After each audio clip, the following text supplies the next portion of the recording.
Hey everyone, Old School Pokemon here, back again with podcast episode number 6, rolling right along with these podcast episodes every other week, joined by my co-host, Dan, Catch 'em All Collectibles.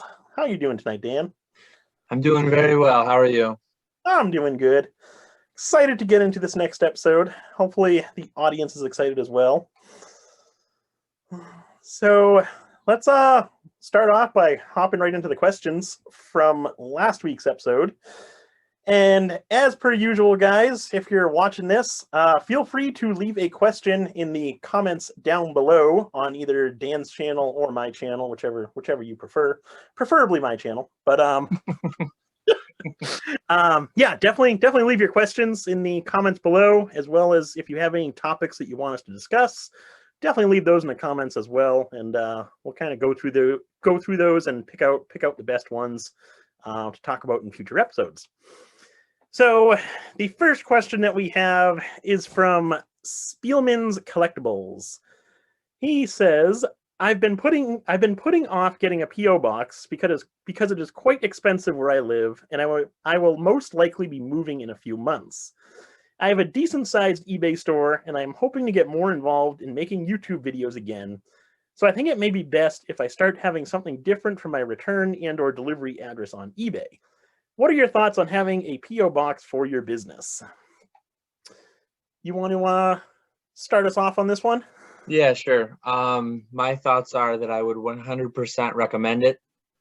There's a lot of benefits to it. The main one, I guess, just being if an issue were to arise, the person doesn't have your home address. I mean, most times you're shipping cross country and it wouldn't be any kind of an issue like that, but that is something to factor in there.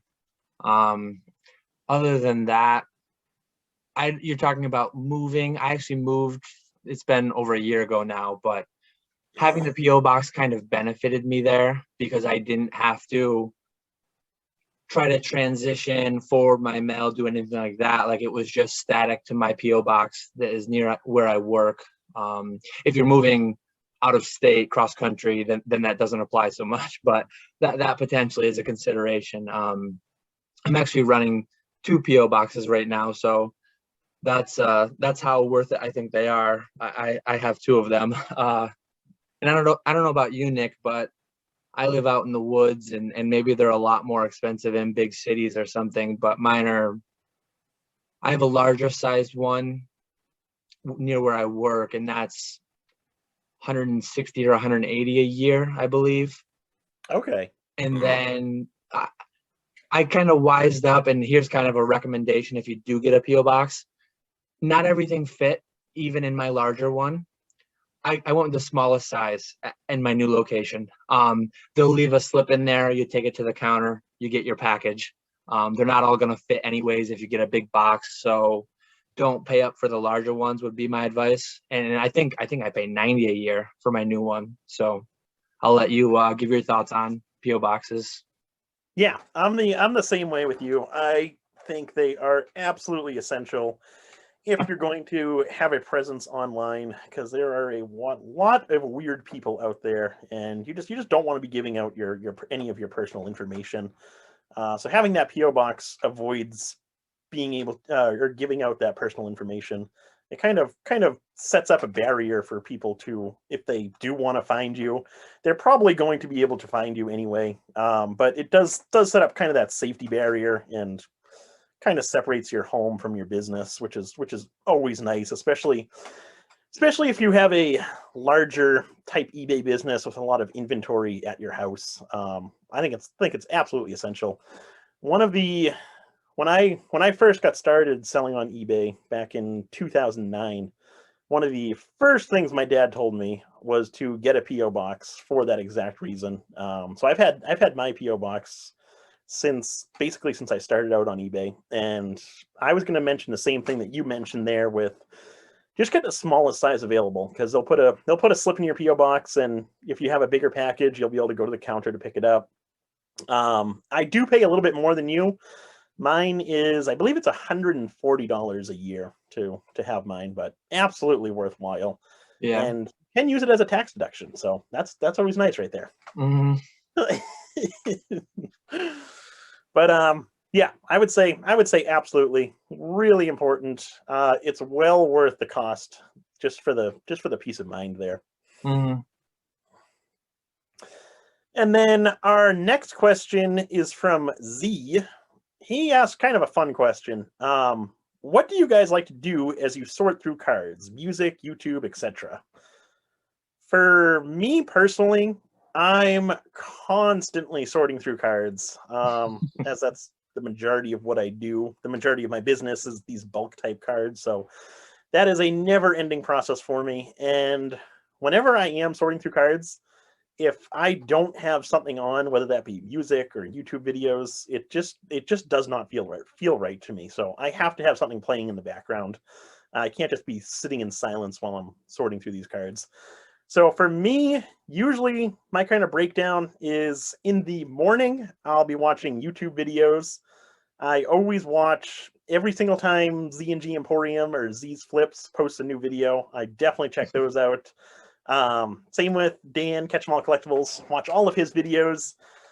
Outside of that, I occasionally watch some of Pokenomics live streams. I don't join the live stream, but I watch them afterwards during the week. I'll watch most of TCA Gaming's videos, and then outside of like Pokemon, I do a lot of eBay reselling type videos of people going to garage sales and finding stuff that they're going to resell on eBay. Just anything to do with the whole resale process, I absolutely love. So that'll be usually in the morning, the first half of the day, and then second half of the day, I usually switch it up and listen to music. Listen to I got Apple Music, so I put something on there and just sort through cards for the rest of the day. What's your routine there? Yeah, for me, not music so much, but pretty much YouTube or like podcasts. Um, I've got a handful of kind of the same way with YouTube. I've got some of the everyday watchers or every time they post, and then there's a handful that I just the ones that interest me. And if I run through my whole watch later queue, I'll I might just go to the home page and go down the rabbit hole, see where YouTube takes me. Sometimes that can be interesting.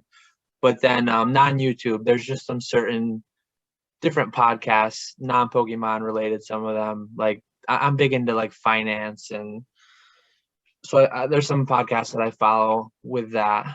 But same with you. I can't really just sit in an empty, quiet room sorting cards in silence. I need some kind of, and it's not a really taxing thing, like mentally. A lot of times you can divert some attention elsewhere, so it's easy to consume some content while you're doing it.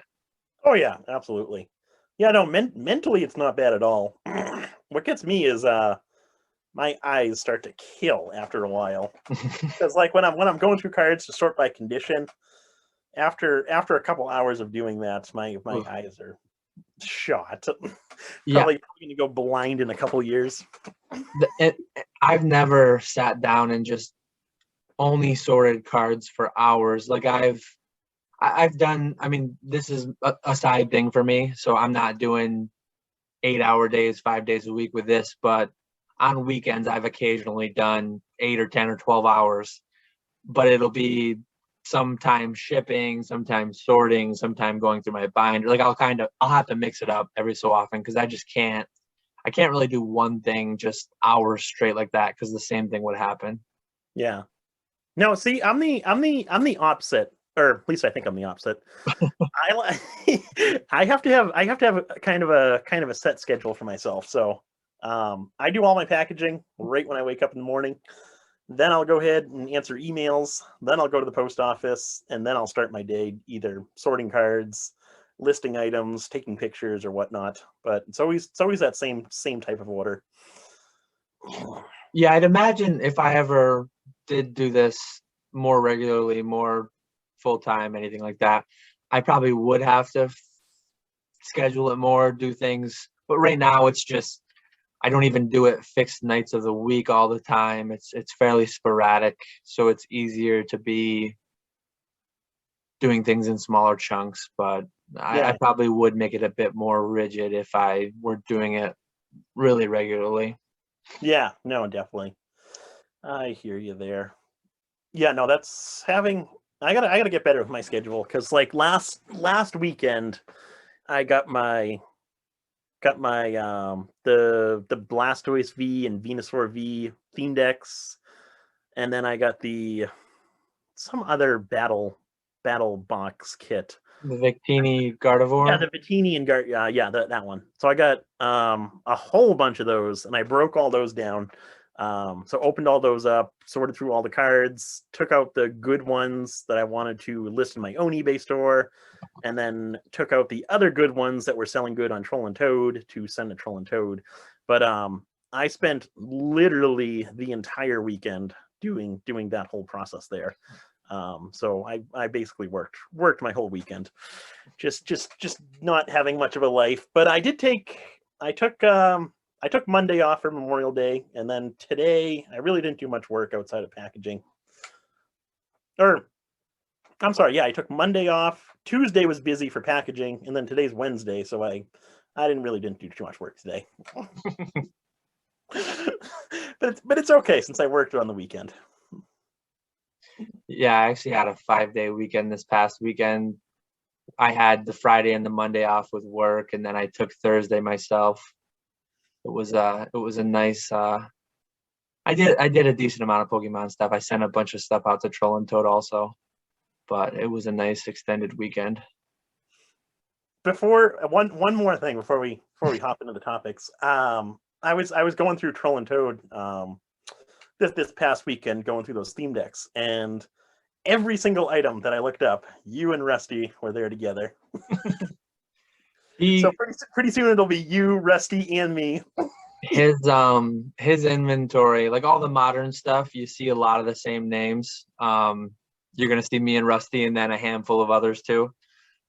But when I send like reverse hollow, diamond and pearl, random stuff, it's like he's there for everything. It is crazy what he's got in there, but I'm slowly working my way up.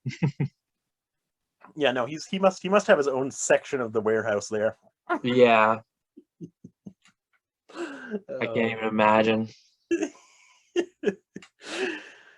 But before we get on too much of a tangent on that question there, let's hop into the topics that we have for today. First one, I guess we'll start from the beginning, or at least what I have written down here. That's kind of talking about modern product and the availability of modern product, which is actually improving quite substantially, which is nice. You wanna get us started on this one since you wrote up the notes on this portion? Yeah, the notes are fairly scattered, and but I guess one thing I was drawing attention to was there's kind of an interesting situation going on. Months ago, if you had asked me if we'd ever see a sub $100 booster box again, I would have definitely answered yes, but I would have put a time frame on it of 6 months to 18 months maybe, when the printers were able to wind up and really get going. Shockingly, at least to me, I think to most people, we're already seeing it with Battle Styles. So Battle Styles is sub $100 on eBay right now. I've actually got a handful of the ETBs at Troll and Toad. I think I can get more right now from my distributors. But Troll and Toad ran a promo where they went sub $30 on their ETBs, and retail on those is 40, right? I think I think it's 30 because it's just a normal ETB. I thought, is it Our 30? normal ETB is 40. I think it might be 40 for normal and then 50 for the holiday. I know the holidays are 50. I'm not even pot, but in any case, like $30 ETBs, I think a note I had on here too. I think Vivid Voltage ETBs are still they're nearly 100. And the booster boxes are around 170. An additional wave did come out recently. I got a few more cases of that. So they've come down to about 170 when I looked this morning. They were low 200s prior to that, but so it's not that everything is available sub $100, but I don't anticipate Chilling Reign will be either, because it seems to be a pretty solid set from what I've heard. I got allocated a bit. Just kind of an interesting scenario to have gotten here so quick. You have any thoughts on that? Yeah, I think I do think it's interesting that we're already seeing sub $100 booster boxes again. I didn't think it was going to happen for a really long time. I didn't think it was never going to happen again. I thought it was going to happen at some point, but like with you, I thought it was going to happen further down the line. But one thing on that I am wondering is it because Battle Styles was, I don't know what other people thought of Battle Styles, but I thought it was a terrible set. I was not a huge fan of it at all. So is it because Battle Styles was such a bad set? That's why the pricing is so low on it already, or is it just because of the availability? And I know they did their second wave of booster boxes maybe a week or two ago. So that could be also there's an increased supply, so that could be part of the reason why pricing is starting to dwindle down a bit to below that $100 mark. But I was just wondering if it was because it was such a bad set, in my opinion. Yeah, how much of it was increased supply and how much of it was decreased demand, I have no idea. I only get a handful of cases of boosters at each release. I go more into the ETBs and just the other style products. I've never really, and maybe I've been too stuck in like 5 years ago. 5 years ago, I didn't really touch booster boxes because there was no money to be made. Yep. Because I'd buy them for 80, 82, 85, whatever, low 80s, and they'd be selling on eBay for $89.99. So I've always gone for like the products with a promo where you get the 4-packs, the jumbo or the figure, the pins, whatever. And I'd make money breaking those down, selling off the packs. And I was able to get like, like a cheaper per pack price getting products of that nature. Mm-hmm. So guys who order 100 cases at release of every set, they'd have a way better idea, because if you ordered 100 cases of every new release and they told you, hey, for Vivid Voltage, you're only going to get 20, for Battle Styles, we're going to give you all 100. I think to an extent, it's kind of both. So like it's kind of partially increased supply, but it's also partially the demand is just higher for Vivid Voltage and the better sets, I guess. Yeah, exactly. It'll be interesting to see what happens with Chilling Reign when that set actually releases.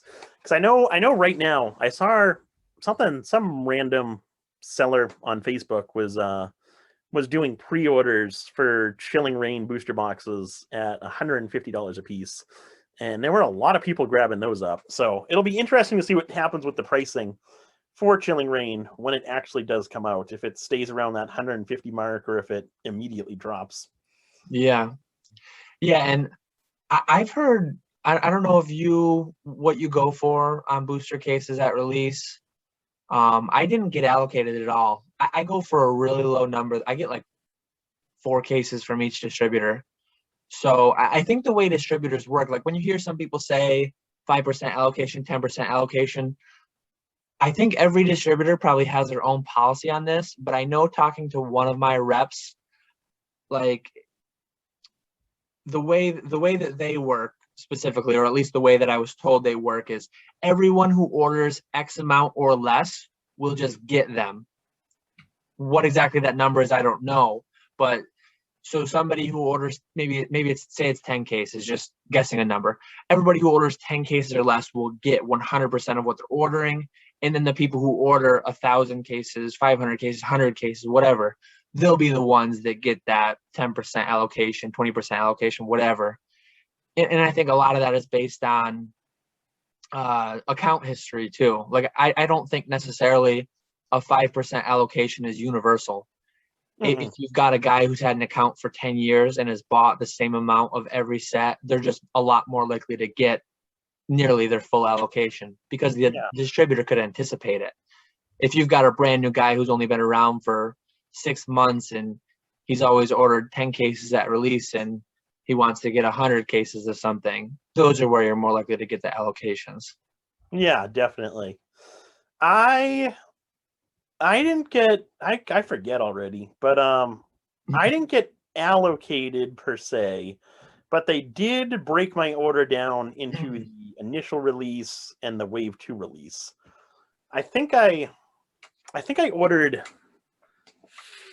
6 cases of booster boxes, and then they're going to be giving me 4 at release and 2 with the Wave 2. I believe that's how it worked. I could be wrong there, but I believe that's how it worked there. So we're both pretty small with as far as booster cases go. I mean, some guys, like, people might be familiar with Danny Phantom. I think he does hundreds of cases at release, and I mean, there's a lot of guys moving a lot of volume out there.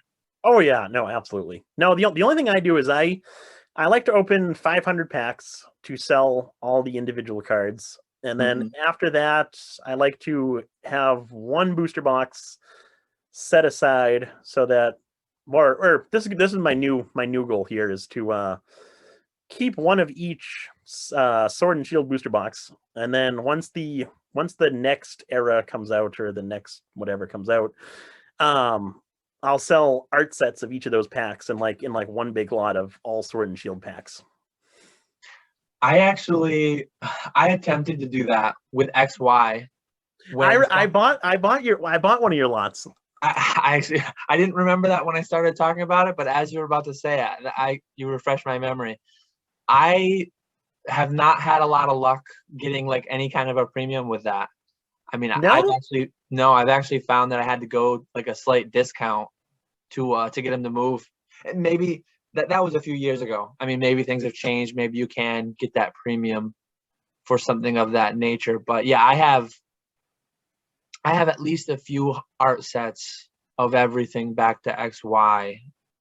And I just, when things were going nuts, I pulled that listing. I think I had it every XY art set for 500 for a while, and then I went to 1,000, and I'm like, this is at one point, I forget if it was when it was at 500 or at 1,000. I'm like, this is actually a decent deal. I don't even want to sell this, and it's not even selling.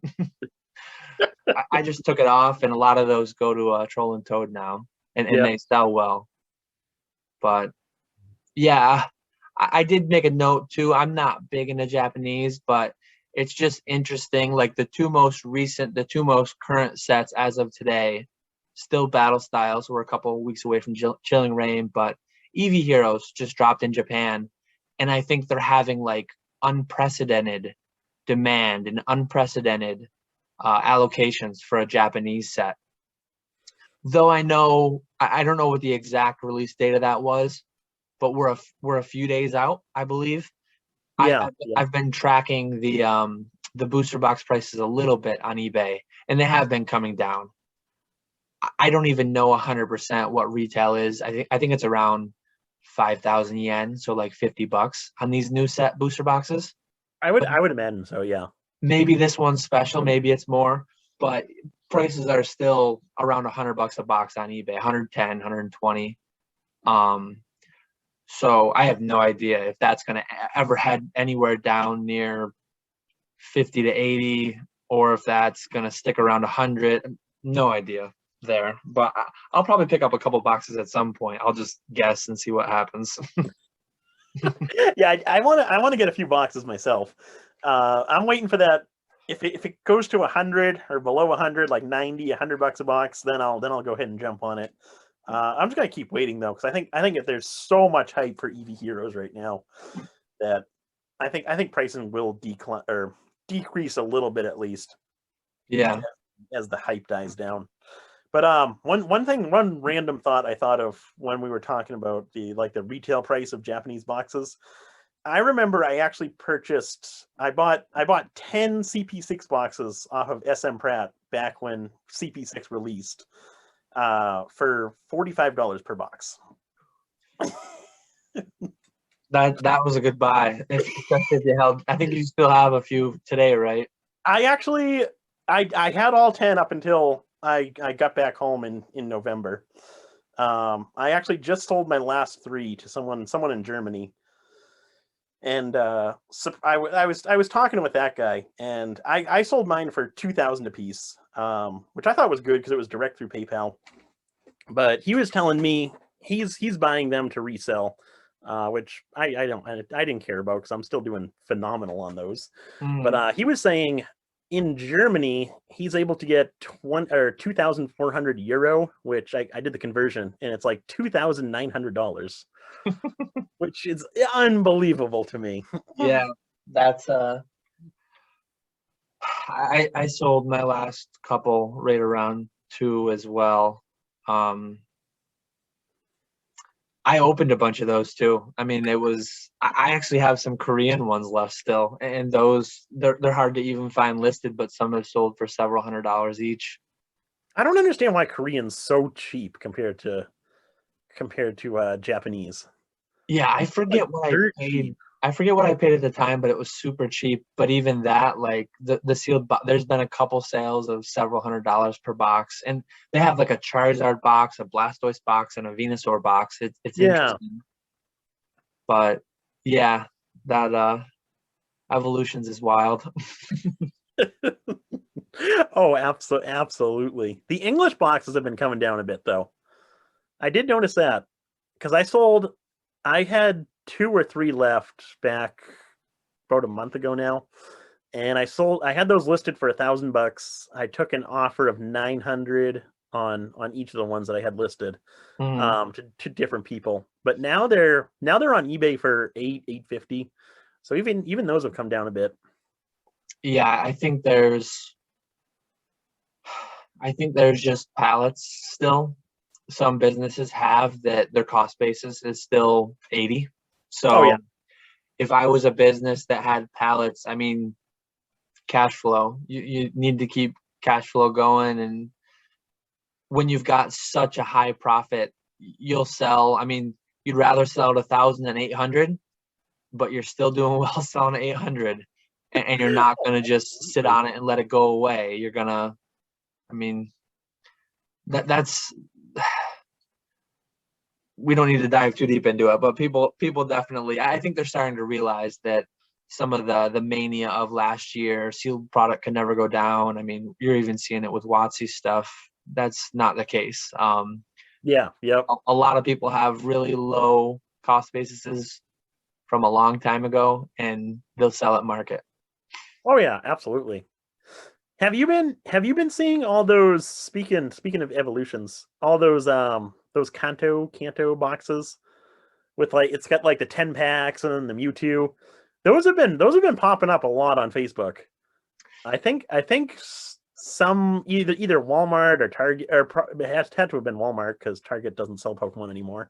But I think some Walmarts stocked those, or a few of those at some point, because those I those have been over on Facebook a lot recently. I think they sell them at like BJ's and like Sam's Club and stuff like that too. Okay, yep. One interesting thing though, we don't need to go too far into it, but I saw Target today is actually putting it back on the shelves.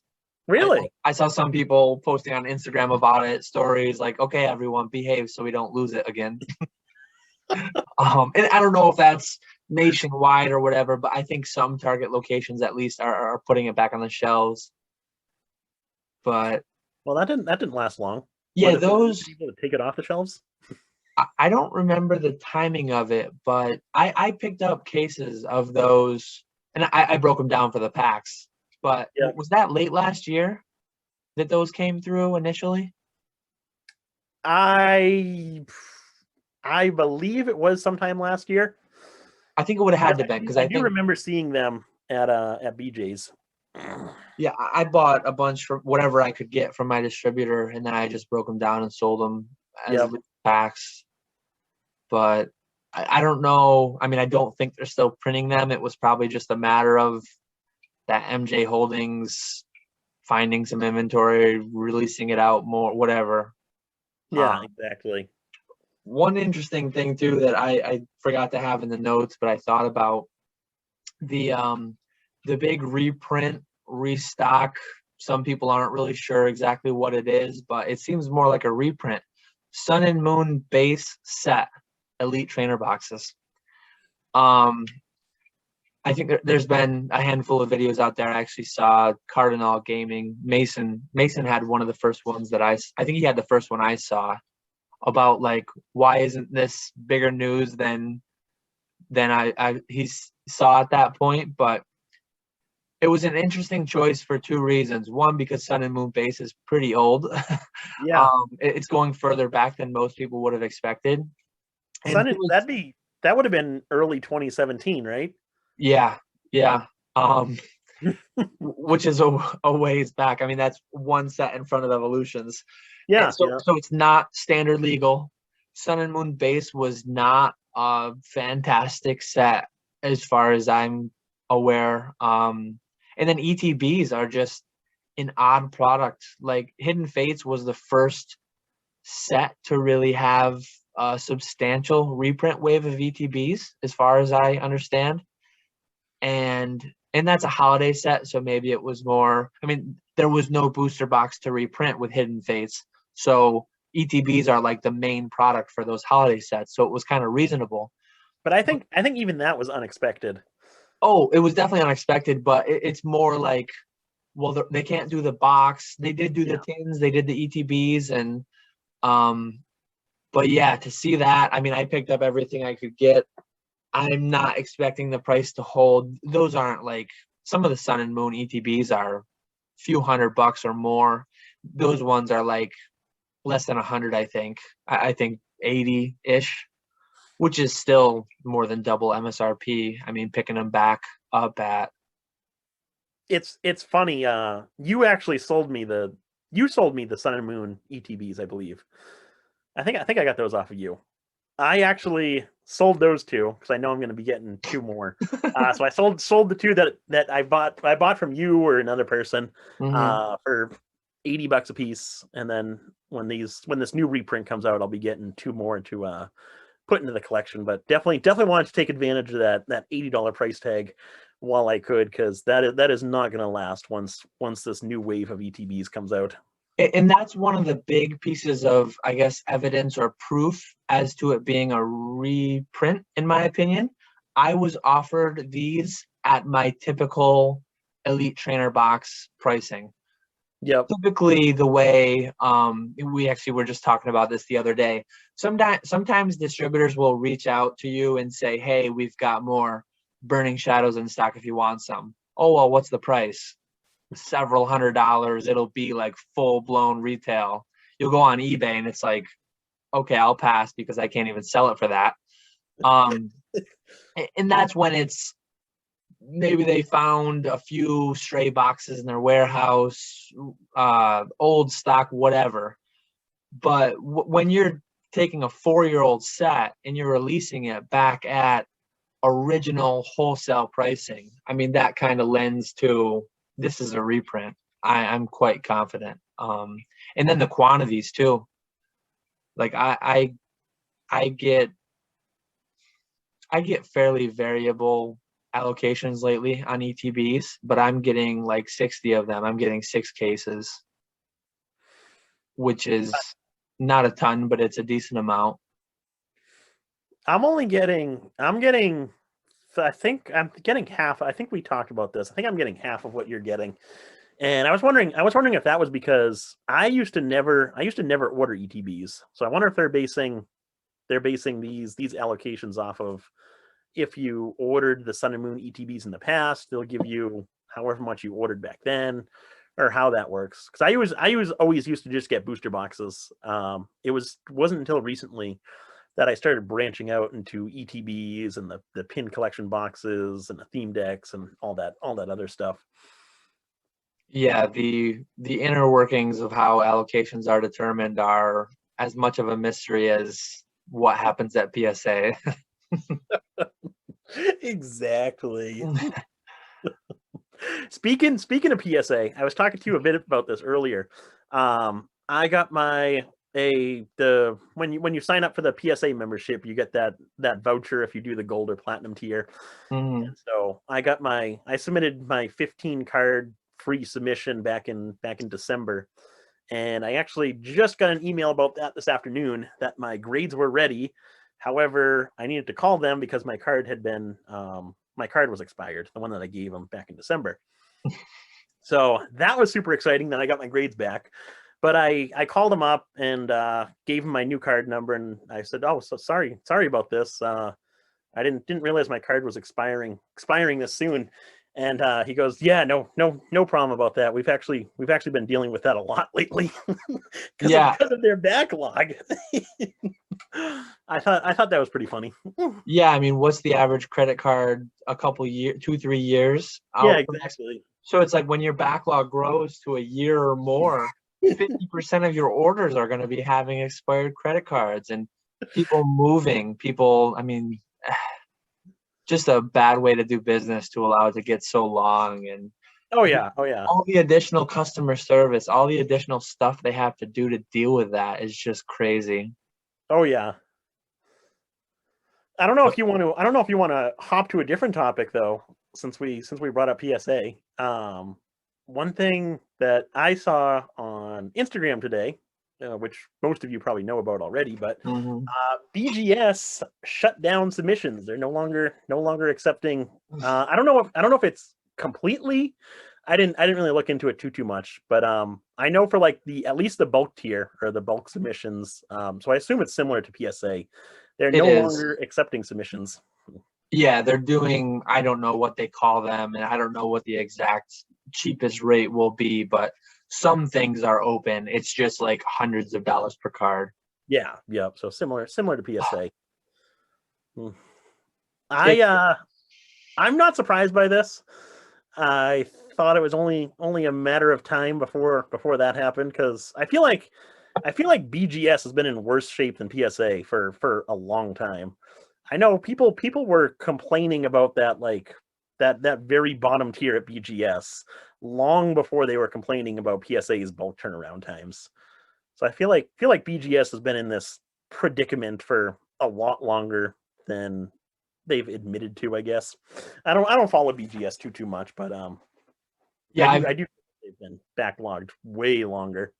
I've never done a bulk submission with BGS, but supposedly what I had heard was I think they've been over a year for like a couple of years now. Because I remember big PSA guys used to be like, hey, we're kind of going down the wrong path, but at least we're not BGS as far as turnaround times go. Yeah. And then CGC comes onto the market and they're like, hey, we've got good turnaround times. And then they head right down the same path. It's just, it blows my mind how these companies, I mean, if where we were going to head with this, I'm sure where we're heading was, is CGC next? Yep. If we get to that point, which I think it very reasonably might happen, it's just I don't get it. Imagine being the CEOs of these companies, and it's you've got three companies that are going to be sitting on over a year backlog. So like at the same time, these three companies, PSA is still grading cards for $7.50 a card. CGC is still grading cards for $7-8 a card. BGS, whatever their cheapest rate is. Clearly, the market is willing to pay substantially more, and they brought in all this cheap work that they're stuck doing for the next 2 years, and we're gonna be in such a weird place as far as when Chilling Reign comes out. I mean, right now, Battle Styles, there's not a single card in Battle Styles I'd imagine worth paying $300 to submit. No.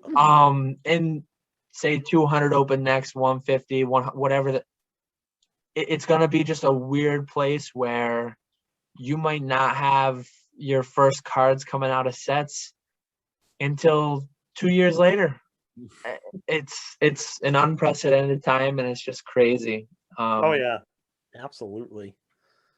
Yeah, I don't think when I first got home back in November and first started looking into CGC and submitting into CGC, I made a video about how I was going to start submitting all of my hit cards from the booster packs that I opened into CGC for grading before I actually sell them.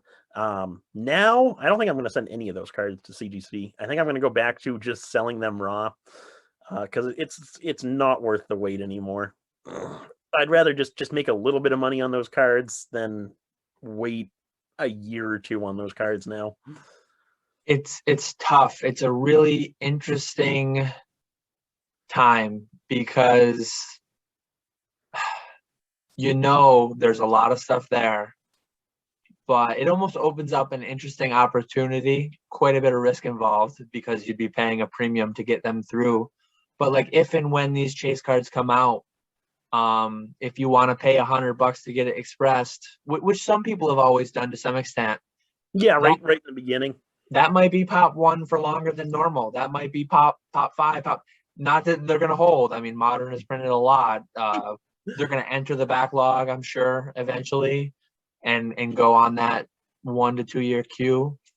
But it's a really interesting dynamic, and it's just something we've not seen, where a set comes out and there's no reasonable way to get that in the slab anywhere. Maybe, I mean, right now you still do have CGC, but they're over a year. I think they're still publishing some, what is it, 200 something business days. The last I saw was 224. I haven't sent any cards to them since their price increase. I sent a couple thousand to get in before that. Yep. But yeah, I'm in the same place. Like I've got a couple boxes that are growing of someday maybe I'll send, but as of right now, like new releases, I'm selling some raw. I'm sitting on a decent amount, but everyone is. So Yeah. like, I don't know how these places are going to reopen. I think we were having a discussion a little bit ago, but I kind of made the comment that, CGC might not be affected directly because they only do Magic and Pokemon. And then you made the point that this was with you, right? That Yeah. CGC is only Magic and Pokemon. Do they do Yu-Gi-Oh now? Maybe not. I couldn't tell you. But CSG, Certified Sports Guarantee, is under the same blanket umbrella company, whatever. I would assume that there's some shared resources there. Maybe not. So if they get inundated with submissions, would that have an effect on CGC, the TCG stuff? Potentially, but I would not be at all surprised to hear CGC stopping taking submissions under some certain level relatively soon too. Yeah, no, I wouldn't be surprised by that at all either. I'm hoping to get one more submission out to them. Which, speaking of that, I gotta do that within the next couple of days. I got a bunch of. I broke up. I don't know if I told you this, but I broke up all of my WotC sets. So I had first edition Jungle through Aquapolis, minus the Shining cards. I already had those graded, but first edition Jungle through Aquapolis, and they're all like near mint to mint condition. I thought they'd all grade 8s or higher. Mm-hmm. So I broke all those sets up, and I'm going to be sending those cards off to CGC. So I gotta send those cards off at some point soon. Yeah, I'd do it much sooner rather than later. I think BGS. I think you still have a few days. I can't stand BGS. Yeah, I've never submitted bulk. I've done a few like crossing PSA 9s to BGS 9.5s, and I've actually had decent success with that. That was a few years ago though, but I don't intend to send any. I think if anyone is interested though, June 6th or June 7th, I don't remember the exact date, but I think it's a few days out. This should be going live on the 3rd of June. But I just can't believe that the grading companies let it get here. Oh, I know. Mean, they see on a daily basis their computers update with how many were submitted on the online forums the day prior, and it's like I don't know why they let it get here. And I've heard the I argument have made. no idea on that. I've heard some people make the argument, oh, well, CGC can't charge more than PSA and BGS because they need to get market share. And when you take in over a year backlog, I mean, theoretically, you do kind of guarantee that those are ultimately going to end up in CGC cases. Mm-hmm. But growing your backlog isn't getting more cards into cases on a daily basis. Yeah. Like, if they use some hindsight, like if they, I would assume that if you talk to the CEO or the president, whoever runs the show at CGC, I would assume that they would say, yeah, we should have priced it a bit higher. We should have throttled a little bit so that we could kind of be that quicker turnaround service. Yeah. But Yeah, no, definitely. They just opened themselves up to the floodgates of substandard cards being put into their cases, and same thing with PSA and BGS too. It's just a really interesting scenario we're in. Yeah. No, it's. I hate that we're in this scenario because I wish I had sent off so many more cards. I submit most of mine through Lubkins, but I do have a few big submissions out directly too. I created a spreadsheet, every single card I have in the backlog at PSA. Like individual cards or like total order size? No, like I have one spreadsheet with 4,000 rows of every card I currently have there. I think I'm gonna do a video on it pretty soon. I don't think I'm gonna. It's too big. It's too much to show everything. But I kind of broke it down to what's modern, what's vintage, what's in between, and kind of a glimpse into, not representative of the entire PSA backlog, but my personal PSA backlog and just how it breaks down. And some of the individual things shocked me. I'm like, oh man, I didn't realize I sent that many of this card. Or it was a fun exercise for myself, and hopefully it will be interesting for people to see. So a little bit of sneak peek for anyone who's stuck around this long of the upcoming video. Yeah. But I didn't think grading companies, it was one little note on our sheet, and then there's no way around it. It's always going to turn into a 20-minute conversation when it comes up, if not a 2-hour. Oh yeah, absolutely. But, well, I don't know what you want to talk about next, because we have a few different things we can talk about. But I kind of want to talk about the 25th anniversary set. Yeah, sure. I'm excited for that one. So, couple days ago now, they posted on PokeBeach just some limited information about the 25th anniversary set. And it basically gave a breakdown of the different products that were going to be coming out, as well as what we can expect the contents of those products to be. And the biggest surprise for most people, at least I assume, was that these products are going to be containing mini packs, which are going to contain four cards per pack, as well as your normal booster packs, which we assume are going to be from Evolving Skies, or Chilling Reign, possibly Battle Styles, maybe. But yeah, basically this 25th anniversary set, it sounds like it's going to be a mini set, kind of similar to, at least what I think is, it's going to be kind of similar to what Detective Pikachu was, where it's those mini packs, and it's going to be a lot smaller of a set versus these standard sets that we're seeing now that have a million different cards in them. So I'm actually pretty excited for if it is in fact a smaller set. I hope it's not that small though. Oh, I hope it's not as small as Detective Pikachu, because that was only like 18 cards. Yeah, something around there. Yeah. 50 to 100, I feel like, is a good number. And then secret rares, if they have a few, hopefully not 50. But it's interesting because it's different. I mean, we've not seen that kind of a product as far as I remember, with like those standard booster packs, and then alongside these smaller booster packs. It'll be interesting to see what happens with that. And then all this speculation about if and where Eevee Heroes is going to fall. I think there's reasonable theories as to why it's going to be Evolving Skies. Some of the hints in the name and how it links to Roaring Skies, and Rayquaza was in that. Rayquaza's in the sky on some of the Eevee Heroes cards, and Mm-hmm.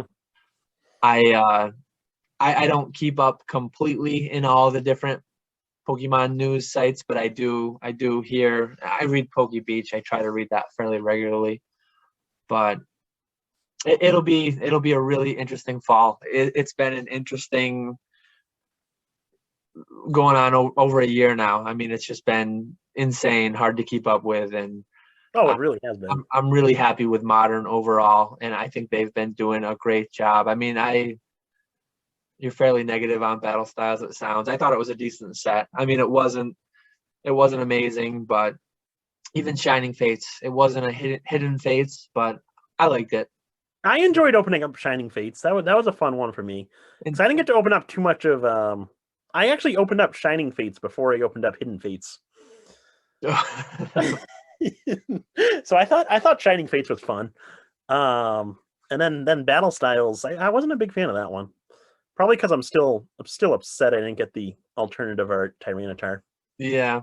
I think we're in just such a great period for Modern.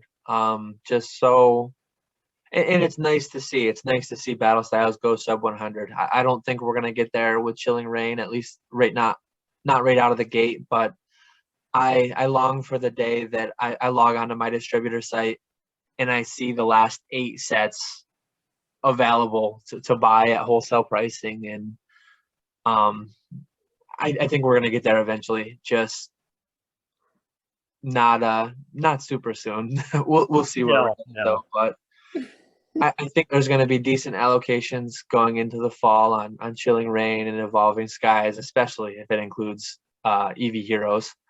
I think it's definitely going to Eevee Hero. I personally think Eevee Heroes is definitely going to be in Evolving Skies. Now that we know the name Evolving Skies and we kind of saw like the set name artwork, I think it's a pretty safe bet to assume Eevee Heroes is going to be in Evolving Skies. But now I'm more curious as to what's going to be in this 25th anniversary set, where it's because I originally thought Eevee Heroes might go into that one, and then I also thought I was kind of thinking along the same lines of everyone else that it was going to be a Gen 2 reprint. But now that we know it's going to be a somewhat smaller set, at least we think so, and at least in my personal opinion, I think Eevee Heroes is going to be in Evolving Skies. I really have no idea what this 25th anniversary set's going to be like. I mean, if it's 50 to 100 cards, say, I mean, that leaves the door open for a Jungle Fossil mix-up. I mean, those were 2 small sets. You could fit the highlights, the best of both worlds, like into one set in that ballpark. Maybe it could even be. How big was Evolutions? Was that out of 100? I was actually just thinking that. I think that was out of 100. I want to say it was like 100, maybe 105. Yeah, not much over 100. Out of 106 or 108, I think. I think Charizard was 11 out of 108, if I remember right. But you could theoretically do. I think there's a lot of speculations. Evolutions 2.0 with the Neo sets, or with Jungle Fossil, and I think there's room for that potentially. That's true. It would be. It's kind of weird with a 4-card booster pack. I mean, it could be anything, but I think the door is still open for something like that. But in any case, it's something to build up anticipation over these coming months and the 25th anniversary, whatever other things they come out with. I think, like I said, it's just super exciting time. But it's just kind of going back to our grading thing.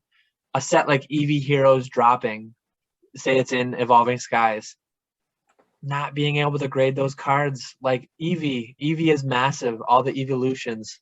That dynamic of not having quickly and easily available graded cards, like what's that going to do to the raw card market? What's that going to do longer term as they slowly trickle out into getting graded?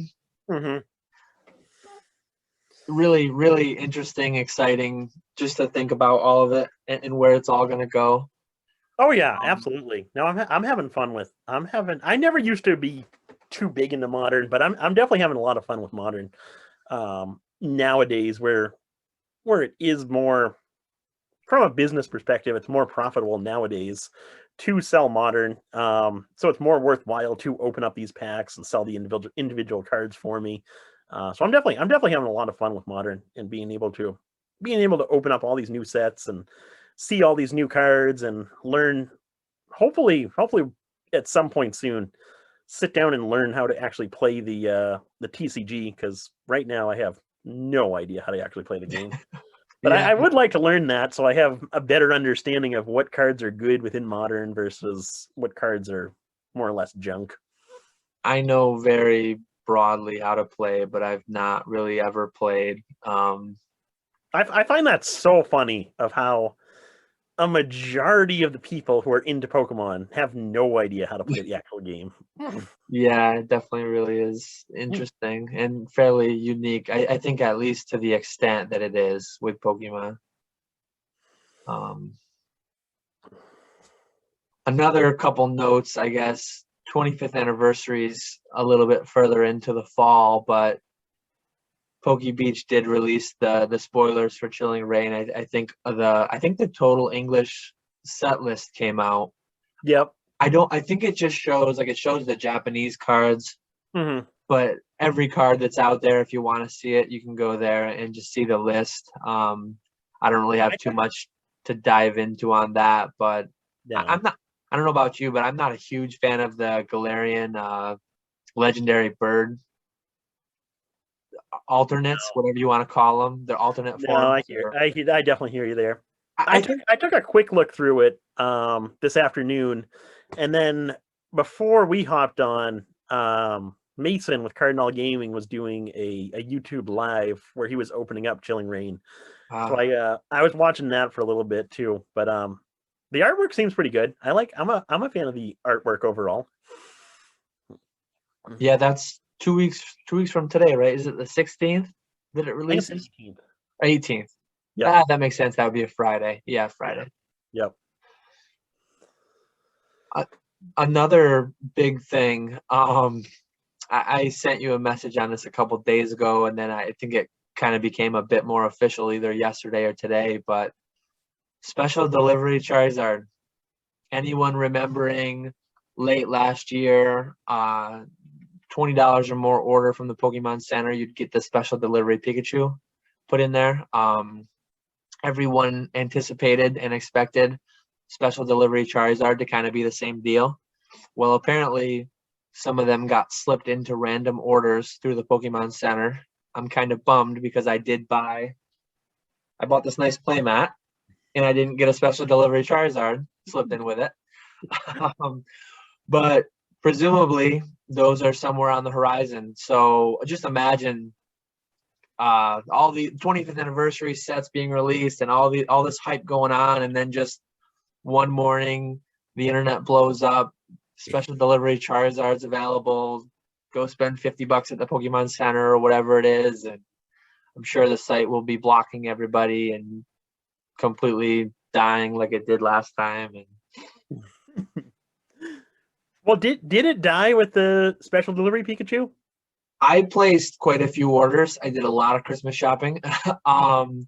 And I had a lot of times where I was getting hit with refresh your page, try again later. Like I successfully got a lot of orders through, but it took a while. It took some work.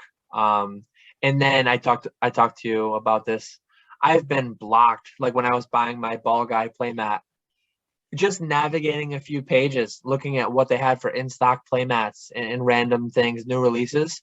If you navigate through like 5 windows too quickly, you'll get blocked for like 6 hours. It's Man. it's crazy. In incognito mode, a different browser. I think there's like different ways to get around it, but for a human manually navigating to have to do 10 captures in 2 minutes and then still getting blocked and then it's just a rough situation that website has going on right now, and I can only imagine if special delivery Charizard hits, it's gonna be bad. Yeah, no, they gotta figure something out there, because special delivery Charizard will be a lot worse than Pikachu, where everyone is expecting the Charizard to perform as well, if not better, than the Pikachu did. Because I think for the most part, people weren't expecting the Pikachu to spike as much as it did right out of the gate, Oh, or definitely not. relatively speaking, right out of the gate within a month or two. But everyone's going to be expecting the Charizard to perform the same way. So I think it's just going to be a mass frenzy to try and grab one. Yeah. I want to try and grab one, because I completely missed out on the Pikachu. When did Pikachu come out? I don't remember if it was October or November, but I was doing like Christmas shopping. It came with the ornament thing too. Um, I know that shipping was slow around then, but Pikachu was available for at least a couple days. And I think most of my stuff I got like well before Christmas, but some of the later ones that I had ordered were fairly tight to getting them before Christmas, I think. So it was probably like mid November if I had to just guess from memory. Okay. Yeah. I could be off by a month or two. I have no idea, but definitely before Christmas at some point. Well, I know it was before the end of November, because that's when I got home and it was already released. Yeah, it's probably early November. Okay, that makes sense. Yeah, so I think Charizard's going to be 10 times worse than what Pikachu was. Yeah, I'd like to get at least one from the Pokemon Center, just to say I got it from the actual Pokemon Center and didn't have to pay scalper prices. however much money for it. Yeah. Yeah, same here. Hopefully they just print 1 million of them and they'll just give like everyone 10 per order or something, and it'll be widely available. And There we go. probably not though. I doubt it. Now, what do you think of the so Macari sold? There were two or one or two that sold on Macari Yeah. for $1,000. At least that's what, I don't know if they have like best offer on there. I never used there. But what do you think of that? What do you think of that pricing? Where it's not out yet and everyone wants it. If anything, I would have thought like that was a little low. That's what I was thinking. Yeah. I was thinking I would have immediately bought that, sent it off to CGC or even PSA for like a super high, super fast turnaround time, and threw it up as an eBay auction. Oh yeah, if it was 10 worthy, even I mean paying $300 sounds crazy, but if you had $1,300 into it and you got a 10, you do really good on that. I think even a 9, where it's the only one that's out, or I guess there was a few that were shipped out, but this is the first one that we've seen sold. Yeah, it would be a fairly risky thing, I think. Just like if you did that and then next week Pokemon Center started adding them in with orders, you'd be in, because even $300 a card, it's not like you're sending on a Monday and getting it back Friday. Yeah. I think you're still looking at a few weeks. So, but yeah, I was surprised it wasn't a bit higher. I think the way Mercari, I don't think it was an auction. I think it was just like buy it now or whatever. Yeah. Okay. But I'm not positive. I don't know if US or English Mercari is the same way. Like I buy stuff from Mercari, buy stuff out of Japan on Mercari, and it's all just buy it now. Okay. Yeah. I do it through Buy, and I don't think there's a way to send offers or anything. At least I don't know of it. I've always just buy it now. Yeah. Okay. Yeah, no, I have no idea on that. I've only ever sold on eBay. That's been about it for me. Yeah. But yeah. I I think that's everything. Yeah. Did you have anything else you want to mention? There was one last thing. For anybody who stuck around, I guess we had talked about in our previous podcast the PWCC vault, and this isn't sponsored by PWCC or anything like that. We're I've used sponsored this. by the North Face. Yeah, we're sponsored by the North Face only, and Ball Guy. Uh, so back in March, PWCC had the 3 free promo where you could send in 3 submissions of graded cards, any size, like not 3 cards total. You could send in 3 submissions of 500 cards each. And they'd all be free if you use this promo code. Free to get them into the vault, free storage forever, not free sales. Like if you put it to auction or if you sold it through the Buy It Now vault, you'd pay the normal final value fees. But they have this new promotion.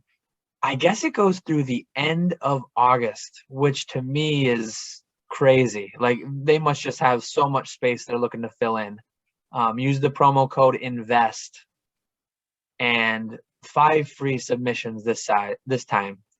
So, I mean, I sent out most of what I had at the time back in March, but I've got anybody who's been subscribed to my YouTube, I've had a lot of PSA and CGC returns lately, and I have a fair bit more in the pipeline. So I'm sure I'm going to send something to them. What exactly, I don't know. But there's no reason to pay the vault fees between now and the end of August. Just use that promo code and get it in there for free. So another little reward for everyone who stuck around a little over an hour with us here. There we go. I like it. Now, one quick question, because I've never used this. Do you get any type of discount if you take something that you have in the vault and have them put it up on auction, or is it the same for everyone? I'm pretty sure it's the same. I've had like May just had they do 2 nights now for the auction. I sold like 30 things in May, I think. Nice. It's I think it's like 15% plus $5 for everything 50 and under. So that works out to be a substantial percent. That's like 25% on a $50 item, because the $5 alone is 10%. It's not ideal for items that cheap, but then it scales all the way down. I think 5,000 and up is like 8%. One consideration with that is their fees don't cap. Like if you have a store, your fees cap at $350 or $750 depending on the category that it's in. Yeah. Whereas theirs don't. So as far as I'm aware, anything you submit through this promotion, it's subject to the same final value fees as any other card. If anybody's got any super high-end stuff, they offer like the premier auction now. Yeah. I didn't follow it live, but I heard there were some issues with that on the format and the way it worked. But just the point I was trying to make, if you have anything really high end, before I like put it into an auction, I'd reach out with them. Everything is negotiable at some point. Oh yeah, absolutely. Like if I was selling a $300,000 card through them, I would not be paying 8%. That is negotiable. Oh yeah, absolutely. And I'm sure some people do. I'm sure some people just submit it as the same way I submit a $500 card and I pay the retail price. But if you've got the right kind of item, you can get some cheaper rates and you can get some additional incentives to get that kind of thing done. So that's something, because it drives traffic to them too for having this rare item, whatever. Like with the Pikachu illustrator, that gained so much attention for PWCC because that was constantly on the eBay homepage. Bid on this Pikachu illustrator, auctioned by PWCC. Yeah. And I know, getting into like other auction houses, I've heard of things where, like say Heritage or something, I think 20 or 25% buyer premium. In certain cases, like say you were selling a $1 million rookie card or something or whatever, there are times where the seller will actually get 105, maybe 110% of hammer price. Yep. So if a card sells for 1 million, you might get 1.1 because some amount of that buyer's premium they just shuffle your way. Because I mean, in that scenario, they're making 100 grand, you're making an additional 100 grand, everyone's happy. Oh yeah, oh yeah. I know that I don't have anything I'm auctioning of that tier where I can try negotiating with them, but it is something interesting to bring up, and for anyone that might be doing that. Yeah, no, definitely useful to get a little bit more money from your sale if you do have something of that caliber to auction off. But yeah, I think that's about all that I had for tonight. Are you did you have anything else you wanted to add before we sign off here? Nope, and I think we're at a good spot right in our hour to hour and a half window. Yeah, I think that was good. Well, thank you guys for watching. For those of you who are still with us, like I said, if you have any questions, comments, video topics, feel free to leave them down below in the comments section, and we'll kind of pick out a few of those as we do per every episode, and talk about them within our next podcast, which will hopefully be 2 weeks from today. We've been aiming for bi-weekly, which has been working out pretty good. But yeah, we'll see you in the next one. Dan, it's always fun to chat with you. Hope you have a good rest of your night there. Yep, you too. It was a good chat, and as Nick said, like, subscribe, check back with us 2 weeks later, and we'll have episode 7 out. We've got a solid streak going that we don't intend to break, so we got to at least make it to the double digits. Oh yeah, I feel like we're gonna take this one the distance. Oh yeah, no, I think so. We're having fun here. Yeah. Okay, well, I will talk to you later. You have a good one. Yeah. Thanks everyone for watching. Catch you all later.